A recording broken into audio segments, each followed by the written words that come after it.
예수님께서 승천하시면서 제자들에게 분부한 내용이 크게 두 가지가 있습니다. 첫 번째 분부한 내용이 뭐냐면은 예루살렘을 떠나지 말고 기다렸다가 성령을 받으라라고 하는 부탁이었습니다. 그리고 또 하나의 부탁은 그 성령을 받거들랑 문을 박차고 나아가서 복음을 땅끝까지 전하라. 이것이 예수님께서 승천하시면서 제자들에게 분부하신 내용입니다. 그래서 제자들은 다락방에 모여서 열심히 성령 받기를 위해서 기도를 했습니다. 그리고 그들이 기도를 시작한 지 열흘이 된 다음 예수님 부활하신 50일 만에 다락방에 약속하신 그 성령이 임했습니다. 그날이 바로 오순절 명절 날이었습니다. 이날은 바로 기독교 역사에 있어서 신기원을 이룩하는 그런 날이었습니다. 예수께서 죽으신 다음에 제자들은 너무나 위축이 되었고 시리에 빠져서 낙심하고 있었고 그저 의기소침해 있었고 그리고 두려워서 문을 꼭꼭 걸어 잠그고 있었습니다. 그런데 오순절날 성령을 받고 나서 제자들은 완전히 달라졌습니다. 그 성령을 통해서 저들은 새 힘을 얻었고 그 성령을 통해서 저들은 새로운 능력을 받았고 성령을 통해서 저들은 새로운 각오를 다지면서 새로운 인생을 살아가게 된 것입니다. 그 결과 오늘 이 땅에 기독교가 존재하게 된 것입니다. 그러므로 우리 그리스도인들은 무엇보다도 하나님의 영을 지니고 살아야 합니다. 그 하나님의 영을 지니고 사는 사람을 뭐라고 하느냐? 그와 같은 사람을 일컬어서 그리스도인이라 이렇게 이야기합니다. 그래서 사도 바울은 뭐라고 말하느냐? 너희는 성령의 존이다 이렇게 이야기하고 있습니다. 그리고 오늘 본문에 보니까는 너희는 성령을 쫓아서 성령을 따라서 행하라 이렇게 말씀을 하고 있습니다. 다시 말하면 성령을 따라서 살라는 겁니다. 성령을 따라서 사는 그와 같은 인생관을 가지라는 겁니다. 그렇습니다. 우리 모두는 이 시대에 무엇보다도 성령을 따라서 살아가는 인생이 되어야 돼요. 우리의 삶이 성령을 따라서 사는 생활이 되어야 된단 말이에요. 그래야 신앙인다운 신앙인이 될 수 있습니다. 자, 그러면 우리는 어떠한 삶을 살아가야만이 성령을 따르는 삶이 될까? 이 성령을 따르는 삶이라고 하는 것은 어떠한 삶을 염두에 두고 말씀하고 있는가? 오늘 네 가지만을 생각해 보고자 합니다. 우리가 성령을 따르는 삶을 살아야 되는데 이 성령을 따르는 삶은 첫째 성령의 기준을 두고 살아가는 생활입니다. 성령의 기준을 두고 사는 삶을 말하는 겁니다. 우리가 세상을 살아가면서 우리들의 삶에는 나름대로의 어떤 기준이 있어요. 그래서 어떤 사람은 양심의 기준을 두고 살아갑니다. 양심. 그래서 마음에 거리끼는 일은 절대로 하지 않습니다. 왜? 양심의 기준을 두고 살아가기 때문에 그렇습니다. 참 도덕적으로 훌륭한 사람이 될 수 있겠죠. 또 어떤 사람은 정의의 기준을 두고 사는 사람이 있어요. 정의. 이 정의의 기준을 두고 사는 사람은 결코 불의를 행하지 않습니다. 이 불의를 행하지 아니할 뿐만 아니라 불의를 보면은 고발을 합니다. 다른 사람은 모두가 다 가만히 있어도 이 사람은 가만히 있지를 못합니다. 왜냐하면 그의 인생관의 기준을 정의에 두고 살아가기 때문에 그렇습니다. 그러나 오늘 우리 그리스도인들은 어떻습니까? 오늘 우리 그리스도인들은 이런 것에만 기준을 두고 살 수는 없어요. 그 이상의 기준을 두고 살아가야 된단 말이에요. 물론 우리 신앙인 양심의 기준도 있어야 되죠. 정의의 기준도 있어야지요. 그러나 그것만으로는 만족할 수가 없다는 겁니다. 왜 그렇습니까? 이와 같은 것들은 모두 주관적인 것이기 때문에 어떤 상황이나 형편에 따라서는 항상 변할 수 있기 때문에 그렇습니다. 그러게 우리 신앙인들은, 우리 그리스도인들은 성령의 기준을 두고 살아야 되는 것을 믿으시기 바랍니다. 성령의 기준을 두고 살아라. 성령을 따라서 살아가는 자가 되라.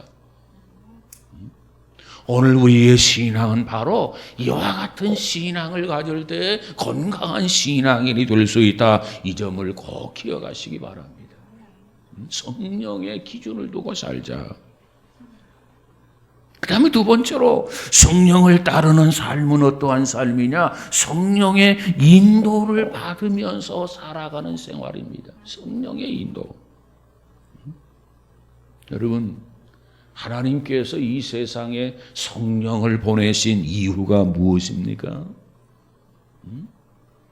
그 이유가 있어요. 그 이유가 뭡니까? 그리스도인으로서 바르게 삶을 살게 하기 위해서, 인도해 주시기 위해서 이 땅에 보내신 분이 바로 성령이라는 겁니다. 그러니까 우리 그리스도인들은 모두가 다 이 성령의 기준을 두고 성령의 인도를 받고 성령의 역사에 순종하며 살아가야 된단 말이에요. 성령이 내 안에서 역사하는데 그 역사를 거절하고 부정하고 불순종한다면 성령의 인도를 받을 수가 없어요. 여러분, 무엇보다도 성령의 기준을 두시기 바랍니다. 그리고 그 성령의 인도를 받으시기 바랍니다. 그리고 우리 안에서 그 성령이 역사할 때 우리는 즉시 순종하며 살아가는 우리 모두가 되어지기를 주님의 이름으로 축복합니다. 그래야 진정한 그리스도인이 되는 거예요. 여러분, 우리가 성경에 보면 사도 바울이라는 사람이 있어요. 바울. 이 바울을 인물을 놓고 보면 그는 우리 기독교 역사상 가장 뛰어난 선교사입니다. 선교사. 그는 주님 앞에 부름 받아서 평생 동안 선교사로 헌신했던 인물이 바로 사도 바울입니다. 길을 거닐다가 사람을 만나면 그를 붙잡고 예수를 전한 분이 사도 바울이에요. 그를 붙잡고 예수 십자가를 소개했어요. 그를 붙잡고 예수님께서 무덤에서 부활하셨다. 부활을 전했어요. 그리고 우리에게는 하나님의 나라 내세가 있다. 예수 천국을 전했습니다. 미친 듯이 이 복음을 전했어요. 그래서 바울을 잘 아는 사람이 말하기를 뭐라고 말합니까? 야, 바울아, 너 미쳤구나. 미쳤어. 그 정도로 이 바울은 평생 만나는 사람마다 미친 듯이 복음을 전하며 살았던 그런 인물입니다. 여러분, 칸트라고 하는 사람을 잘 알지요? 칸트. 이 칸트는 백림대학의 거대한 강당에 수재들을 모아놓고 뭘 했느냐? 자살에 대해서 강의를 했어요. 자살. 그런가 하면 아볼로라고 하는 사람은 아덴의 아폴로 광장에 수많은 군중들을 모아놓고는 화려한 웅변을 통해서 명성을 날렸던 사람이 아볼로라는 사람입니다. 그런가 하면 이 사도 바울은 이 소아시아의 비탈길들 골목길을 다니면서 한 사람 한 사람 만나기만 하면 그를 붙들고 예수 십자가 부활을 전했단 말이에요. 그러면서도 바울은 아무데나 아무 길에 가지는 않았습니다. 늘 성령이 이끄시는 대로, 성령께서 동행하시는 대로 그는 걸으면서 복음을 전했습니다. 이게 바울이에요. 여러분, 어떤 사람이 그리스도인이냐? 그리스도인이란 이처럼 성령의 인도를 받으며 살아가는 사람이 진정한 그리스도인입니다. 성령의 인도가 있어야 돼요. 여러분에게 성령의 인도가 있습니까? 한번 생각해 보세요. 금년 한 해 동안 과연 성령의 인도를 쫓아서 내가 11개월 동안 살아온 것인지 한번 생각해 보시기 바랍니다. 성령의 인도가 없으면 그는 그리스도인이 아니에요. 우리에게는 성령의 인도가 필요해요. 여러분, 이스라엘 백성들이 출애굽을 해서요, 430년 만에 출애굽을 하고 40년 동안 광야에서 성령의 인도를 받았다고 그랬어요. 이 광야에서 이 백성들에게 성령은 어떻게 임재했느냐, 어떻게 나타나느냐? 불기둥과 구름기둥으로 나타나 주셨습니다. 그들이 가는 곳은 광야였습니다. 길이 없었어요. 어디로 가야 할지 모르는 상황입니다. 그런데 낮에는 구름 기둥으로 밤에는 불 기둥으로 나타나셔서 이 백성들을 인도해 주셨다는 겁니다.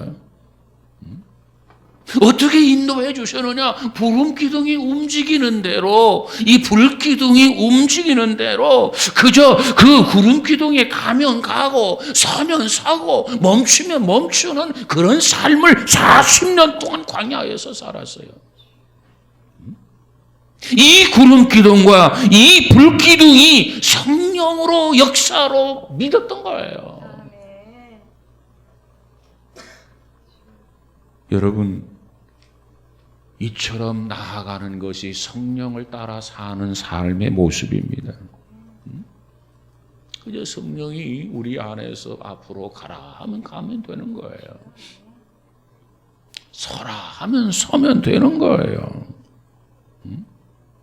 그런데 문제는 이 성령이 우리를 향해서 앞으로 가라 하는데 내가 당연히 가야 하지요. 왜? 그리스도인이기에, 하나님의 자녀이기에 당연히 순종하고 가야만 합니다. 그런데 어때요?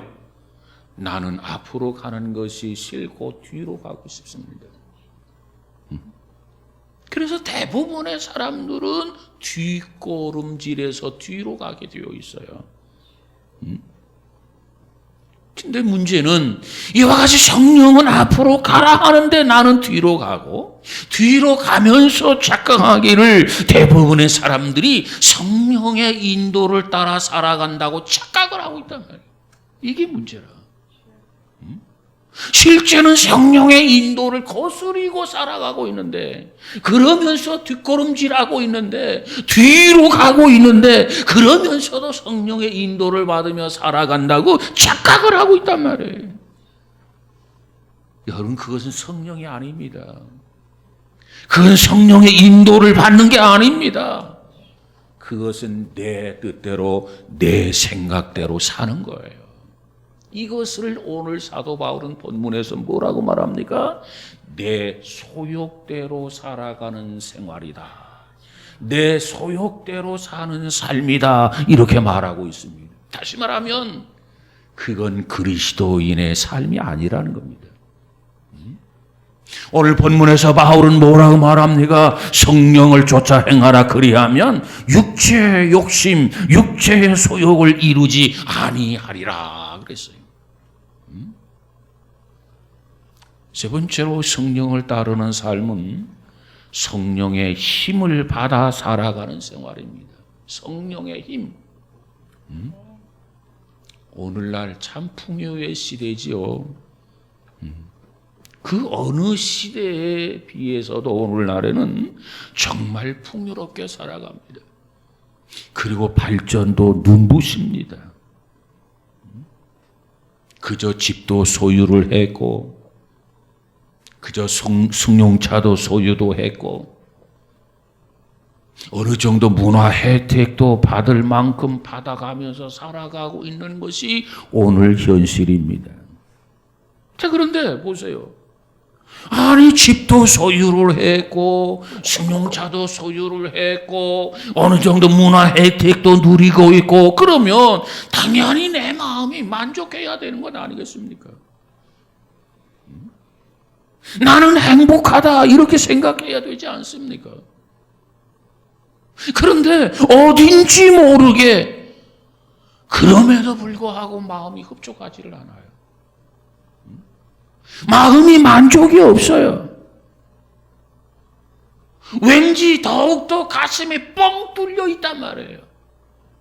공허를 느낀단 말이에요. 너무너무 허전하다는 거예요. 왜 그렇습니까? 그것이 우리의 실력입니다. 그 이상은 안 돼요. 그 이상은 아무리 노력하고 아무리 힘쓰고 아무리 애써도 그 이상은 안 돼요.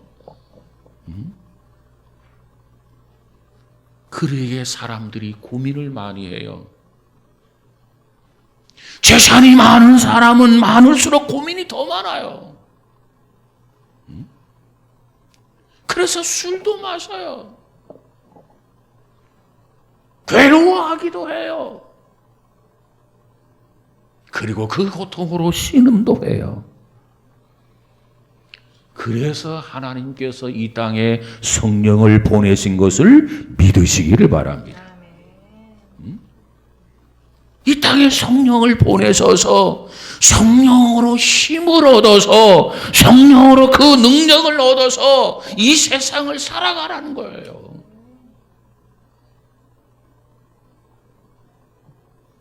그렇습니다. 그렇기 때문에 성령을 우리가 받게 되면 성령을 통해서 우리가 힘을 공급받아요. 여러분, 다윗이 고백한 내용 중에 이런 고백이 있잖아요. 나의 힘이신 여호와여. 이 성령이 임하면 이와 같이 힘을 공급하고 이 성령이 임하면 이와 같이 능력을 공급받아요.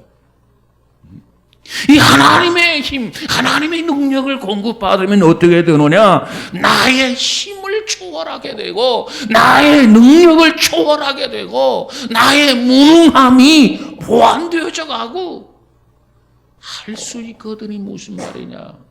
믿는 자에게 능치 못함이 없느니라. 여러분, 이처럼 성령이 주시는 힘을 가지고 살아간다면 성령이 주시는 힘으로 일을 한다고 한다면 못할 것이 없어요. 그래서 그것을 뭐라고 하느냐? 하나님의 일이다. 그런데 어떤 사람은 생각하기를 하나님의 일을 함에 있어서 이 돈을 가지고 일을 하려고 하는 분이 없지 않아 있어요. 돈. 그래서 뭔가 좀 과시하려고 하고 돈의 위력을 좀 발휘하려고 하고 어떤 영향력을 행사하려고 하고 이건 잘못된 거예요. 또 어떤 분을 보면은 요령으로 일을 하려고 하는 사람이 없지 않아 있어요. 요령. 그래서 언제나 수단이 앞섭니다. 언제나 자기 생각이 앞섭니다. 여러분, 하나님의 일이라고 하는 것은 결코 돈으로, 요령으로, 재주로 되는 것입니까? 아니에요. 하나님이 힘을 주셔야만 한다니까요. 무능한 자를 들어서 유능한 자를 부끄럽게 하시는 하나님, 그 하나님의 은혜를 입고 그 하나님의 힘을 공급받아서 할 수 있어야만 한다는 거죠. 그런데 그러지를 않아. 자기 요령, 자기 지식, 자기 재주로 뭔가 하려고 합니다. 그러다 보니까 질투가 생기고, 그러다 보니까 다툼이 일어나고, 그러다 보니까 편이 갈라지고 서로가 불편해지는 거예요. 어느 선교사가 아주 외국어를 잘했습니다. 아주 능통했어요. 그래서 선교단체에서 야, 이 사람을 선교 현장에 보내면, 필드에 보내면 아주 선교를 잘할 거다 이렇게 생각하고 그 사람을 선교지에 파송을 했어요. 왜? 외국어에 능통했기 때문에. 그런데 선교 현장에 파송을 했는데 그 필드에 가서 일하는 것을 보니까 너무나도 서툴어. 너무나도 일을 못해. 예? 그래서 안타까웠습니다. 왜 그렇습니까? 여러분, 이 선교라고 하는 것이 이 요령과 수단으로 일을 하려고 하면 그게 되는 겁니까? 이 선교의 수단, 선교의 요령은 무엇보다도 자기의 지식으로 하는 게 아니고 하나님 앞에 엎드려서 기도하면서 하나님의 힘을 입어서 성령의 충만함을 통해서 이 선교가 이루어져야 된단 말이에요. 하나님이 도와주지 않는데 어떻게 선교가 됩니까? 그런데 이 사람은 외국어에 능통했기 때문에 자신이 가지고 있는 언어의 능력, 언어의 실력만을 과시하면서 노력하지 않는 거예요. 그러니까 열매가 없습니다. 매사의 사역의 성실성이 부족해요. 자, 그런데 말이 서툴러서 이 사람을 선교지에 보내면 선교가 제대로 될까? 염려하면서 걱정스럽게 보낸 선교사가 있었어요. 근데 그 선교사는 가서 열심히 일을 했어요. 많은 열매들을 거두게 됩니다. 아니, 언어가 좀 모자랐는데, 좀 외적으로 볼 때 모자람, 부족함이 많았는데 어떻게 그가 필드에서 이와 같이 선교를 잘할 수 있었는가? 원인 분석을 했다는 것 아닙니까? 그랬더니 이 선교사님은 늘 자기 자신의 부족함을 느끼면서 늘 하나님 앞에 기도를 앞세웠어요. 하나님, 나는 부족합니다. 하나님, 나는 연약합니다. 하나님, 나는 모자랍니다. 나는 아무것도 할 수 없습니다. 하나님, 도와주세요. 힘이 되어주세요. 능력이 되어주세요. 이와 같이 기도를 앞세우면서 그가 사역을 했기 때문에 그의 사역은 항상 무슨 일을 하든지 진지했다는 거예요. 진지. 그래서 열매를 맺었다는 겁니다. 그래서 선교단체를 깜짝 놀라게 한 거예요. 여러분, 오늘 우리 그리스도인들은 무엇보다도 성령의 힘을 입어야 돼요. 성령의 능력을 입어야 돼요. 우리 모두가 이와 같은 성도가 되어지기를 주님의 이름으로 축복합니다. 무엇보다도 성령의 힘을 입어서 그 힘으로 살고, 성령의 힘을 입어서 그 힘으로 일하고, 성령의 힘을 입어서 그 힘으로 헌신한다면 반드시 좋은 열매가 맺어지게 될 줄로 믿습니다. 이 같은 사람이 진정한 그리스도인이에요. 이 같은 사람이 하는 일이 하나님의 일이란 말이에요. 하나님의 일. 바로 이와 같은 일을 하라. 하나님은 이 땅에 성령을 보내신 줄 믿으시기를 바랍니다. 그 다음에 성령을 따르는 삶은 네 번째로 성령의 지배를 받으며 살아가라는 겁니다. 성령의 지배.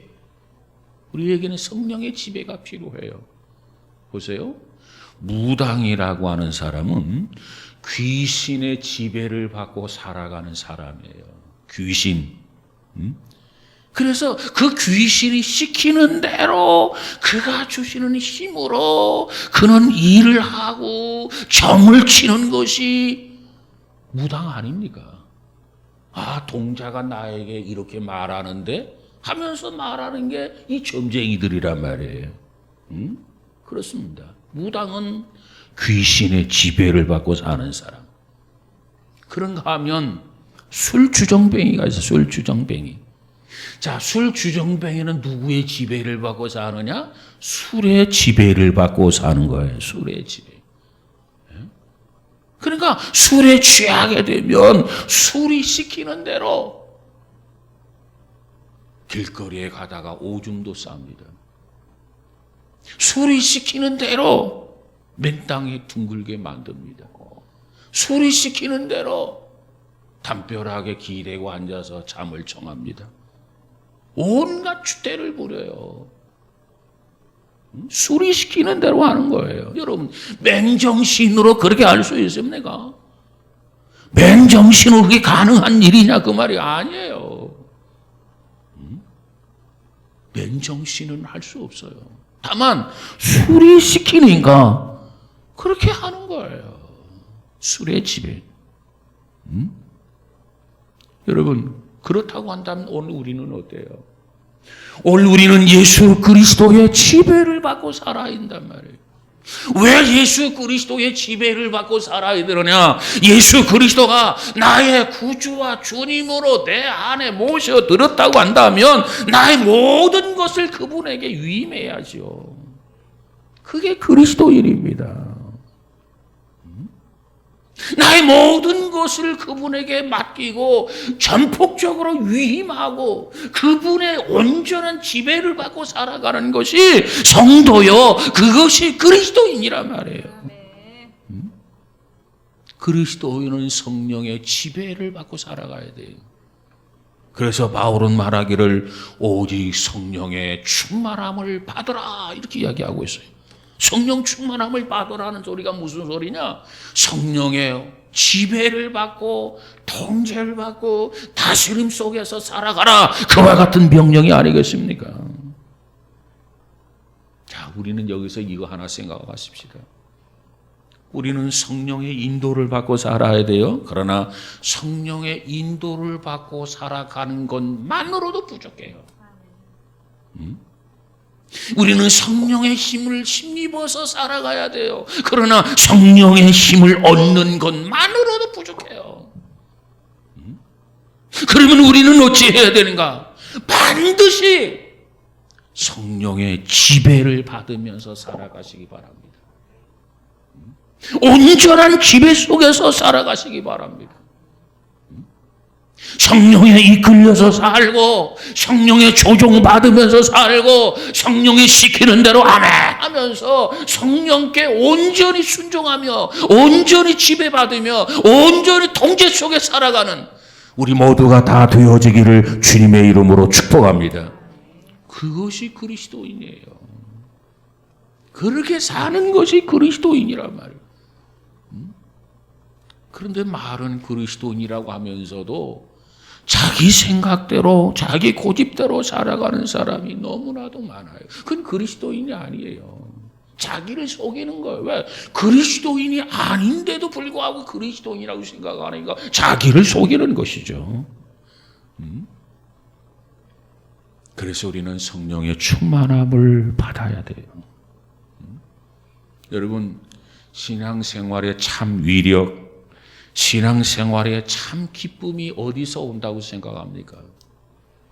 돈에서 오는 겁니까? 아니에요. 이 참 기쁨, 이 참 위력은 어디서 오느냐? 내가 하나님 앞에 완전하게 지배를 받을 때, 지배 속에서 살아갈 때 우리는 참 위력이 나타나고 참 기쁨이 우리에게 주어지게 되는 것을 믿으시기를 바랍니다. 그러니까 하나님 앞에 완전히 지배를 받으며 살아가야 돼요. 예수님에게 꼭 붙들려서 우리는 살아가야 돼요. 성령의 완전한 지배 속에서 우리가 살아가야 된단 말이에요. 그것을 우리는 뭐라고 하느냐? 그러한 상태를 성령이 충만한 상태다. 우리가 뭘 알고 성령의 충만함을 위해서 기도하고 성령 충만하게 해달라고 하나님 앞에 부르짖어야 되지 않겠습니까? 내가 과연 하나님 앞에 완전히 지배 속에 있느냐? 정말 예수님을 꼭 붙들고 있느냐? 뗄래야 뗄 수 없는 관계. 성령의 지배를 받고 사는가? 자신을 되돌아보면서 하나님 아직도 부족합니다. 성령의 온전한 지배 속에서 하루하루 살아가게 하고 하나님을 영화롭게 하는 우리의 삶이 되어주게 하옵소서. 이처럼 기도하고 간구한다면 하나님이 역사하지 않겠어요? 구하는 자에게 어찌 주시지 않겠느냐? 좋은 것으로 주시리라. 성령 충만함을 약속한 것을 믿으시기를 바랍니다. 리차드 본 브란드라고 하는 목사님이 계십니다. 리차드 본 브란드. 이 사람은 공산 지하의 루마니아에 미립국을 하게 됩니다. 미립국을 해서 그 루마니아에서 선교 활동을 하게 되는데 그 선교 활동을 은밀하게 하다가 체포가 되었어요. 그래서 체포되어져서 간첩 혐의를 받고 고문을 받게 됩니다. 너 간첩이지. 자, 그런데 그 고문이 얼마나 심했던지 이 범프란드 목사님은 고문을 받으면서 기절을 했어요. 기절. 우리 종종 뭐 고문 받다가 매스컴에 보면 드라마라든가 역사 사극을 보면 고문을 받다가 기절하는 경우가 혼절하는 경우를 많이 보잖아요. 역시 이 목사님도 고문을 받으면서 졸도했어요. 혼절을 했어요. 자, 그런데 기절을 했다가 깨어났어요. 여러분, 이분이 고문을 받으면서도 열심히 전도를 했는데 기절을 했다가 깨어나서 뭐라고 한 줄 아세요? 내가 어디까지 전했더라? 고문을 받으면서 전도하다가 기절을 하고 깨어나서는 말하기를, 다시 정신 차리고 말하기를, 내가 어디까지 전도했더라? 하면서 다시 생각을 가다듬고 그 이유를 계속해서 복음을 전했다는 거예요. 뭐 한 소리 또 하고 또 하고 할 수가 없잖아요. 그러니까 내가 어디까지 전했더라 하면서 그 다음 또 전도했다는 겁니다. 여러분, 참으로 위대한 일 아닙니까? 참으로 대단한 일 아닙니까? 여러분, 이와 같은 것이 사람의 맨정신으로 되겠습니까? 저는 그렇게 생각하지 않아요. 이것은 사람의 맨정신으로 가능한 일이 아니다. 이것이야말로 성령의 지배를 받으면서 살고 있었기 때문에 이것이야말로 성령의 지배받는 삶의 모습이다. 성령의 지배 속에 살아가기 때문에 가능한 일이다. 그러지 아니하면, 아니 고문 받으면서 무슨 복음을 전합니까? 기절했다가 깨어나서 내가 어디까지 전했더라? 그리고 또 이어서 전도할 수 있겠어요? 살려주십시오. 무조건 살려주십시오. 다시는 전도하지 않겠습니다. 싹싹 빌었을 거예요. 그런데 이 범프란드 목사는 그거 아닙니다. 참 대단해요. 참 위대해요. 어떻게 이게 가능했겠는가? 성령의 지배 속에 살아가니까. 성령의 지배 속에서 삶을 살고 성령의 지배 속에서 전도하고 하다 보니까 이게 가능한 일이었고, 그래서 그를 통해서 많은 열매를 맺었다는 거 아니겠어요? 여러분, 오늘 우리는 성령의 지배를 받으면 인간 그 이상의 용기가 생기고 집념이 주어지게 되는 것을 믿으시기 바랍니다. 그러니까 성령의 지배가 필요해요. 여러분, 우리가 길을 가다가 양지 바른 쪽에 하얀 집 잘 지어놓은 집이 있어요. 야, 그 집 아름답다. 자, 그 집 참 멋있다. 뷰가 너무너무 좋다. 한 번 보고 만족합니까? 또 한 번 보고 싶어요. 그리고 부러워합니다.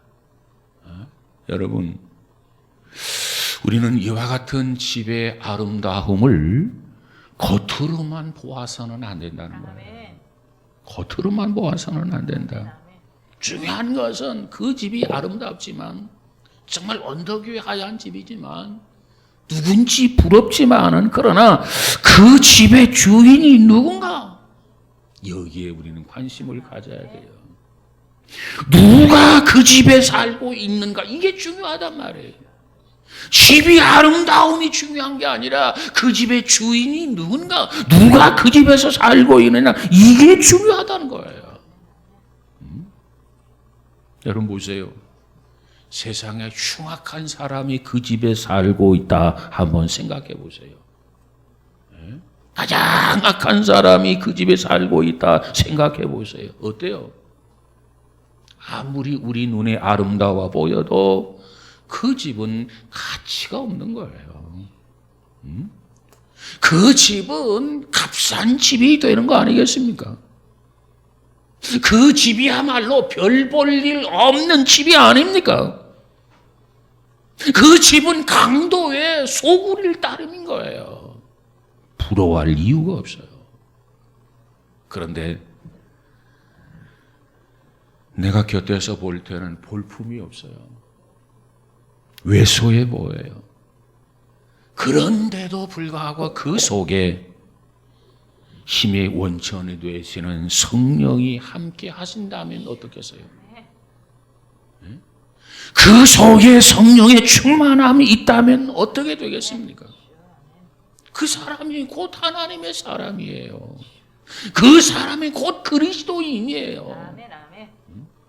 하나님이 그를 향해서 칭찬합니다. 이는 내 사랑하는 아들이요 딸이다 하면서, 여러분, 하나님이 환영해 주시고 하나님이 기뻐해 주시고 하나님이 칭찬해 주시는 사람, 어떤 사람입니까? 성령이 충만한 사람이에요. 성령이 충만한 사람.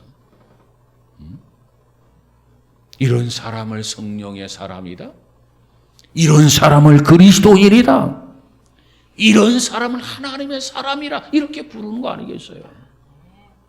여러분, 우리의 가슴 속에 성령의 충만함이 있어서 성령의 지배 속에 살아가는 우리 모두가 다 되어지기를 주님의 이름으로 축복합니다. 사도 바울이 고린도 후서 5장 16절에서 이렇게 이야기합니다. 우리가 이제부터는 어떤 사람도 육신을 따라 알지 아니하노라. 육신을 따라 알지 아니하노라. 겉모습만 보고 그 사람을 평가하지 않겠다, 그 얘기예요. 비록 우리가 그리스도도 육신을 따라 알았으나 이제부터는 그같이 알지 아니하노라 그랬어요. 예수님 육신 겉으로 보았을 때 무슨 저가 하나님의 아들이야 이렇게 생각하고 이렇게 예수 믿는 사람을 핍박을 했단 말이에요. 그런데 이제부터는 그같이 알지 아니하노라 그랬어요. 이제부터는 그같이 알지 아니하노라. 왜?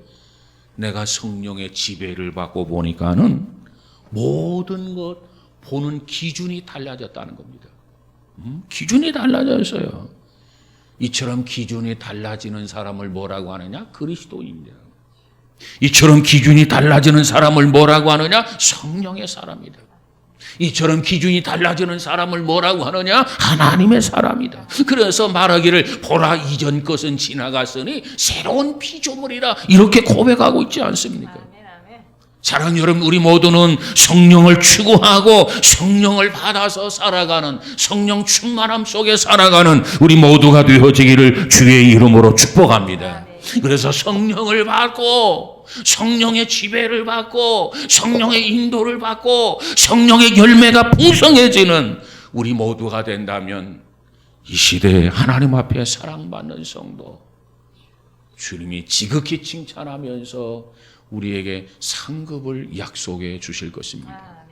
우리 모두에게 이와 같은 은혜, 이와 같은 축복으로 금년에 남은 한 달 동안도 승리하는 최후의 승리자, 저와 여러분 우리 모두가 다 되어지기를 주의 이름으로 축복합니다. 기도하십시다. 거룩하신 하나님 감사합니다. 무엇보다도 세상은 너무나도 험악합니다. 이 시대에 우리가 믿음을 지켜나가기 위해서 무엇보다도 성령을 받아야 되겠고 성령의 인도 속에 살아야 되겠고 성령의 지배 속에 살아가는 힘을 얻어서 능을 얻어서 승리하는 복 있는 성도들이 다 되도록 축복하여 주옵소서. 우리는 연약합니다. 나약합니다. 주여 강하게 하여 주시고 할 수 있는 자가 되게 하시고 열매 맺는 자가 되게 하시고 지극히 하나님을 기쁘게 해드리고 영화롭게 해드리는 복된 성도들 다 되어지게 하옵소서. 예수님 이름으로 기도하옵나이다. 아멘.